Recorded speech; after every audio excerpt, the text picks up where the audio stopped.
Welcome, Miller's Monsters, and we're going to talk about Cannibal Ferox, and it's a 1981, obviously because of the title, the cannibal movie. And what happens in this movie is you have five people then end up going to the Amazon and meet up, a group of two, a group of three, and the one group is trying to get away from mobsters that the one guy stole $100,000 from.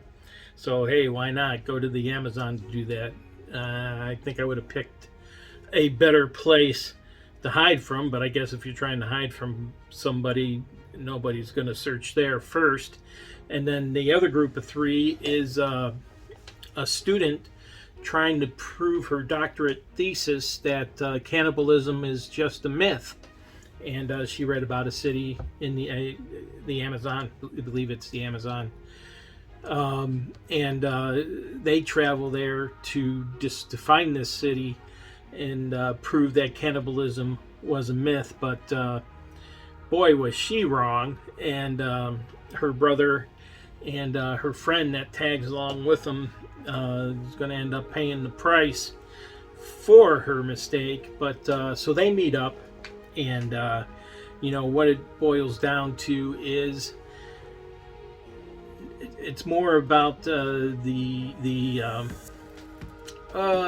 misbehaving of the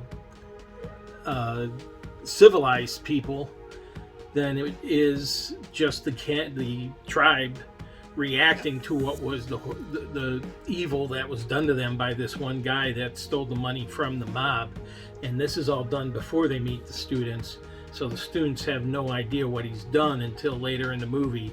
And that's when the group comes back from fishing and starts exacting their revenge on these unsuspecting students and our two people running from the mob. It's a good movie. It's not as good as Cannibal Holocaust, but these special effects are practical. Some are a little bit weak, but they're very good by standards, I would say, for 1981. And the only objection, well, there's two objections with this movie that I have, and one is the animal cruelty. And it just seems that's in there for shock value.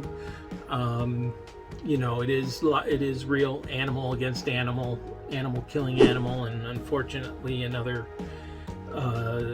turtle gets dismembered in this. That happened in Cannibal Holocaust as well, and I really did not enjoy that at all, and I wish they would have stayed away from it. It really doesn't help the movie all at all. They could have done it without all that. And the other objection I have to the movie is some of the language used. I know maybe back then the names they called women and all that might have been used. I can't imagine. I lived in the 80s. I can't imagine anybody ever talking to that out in the streets without getting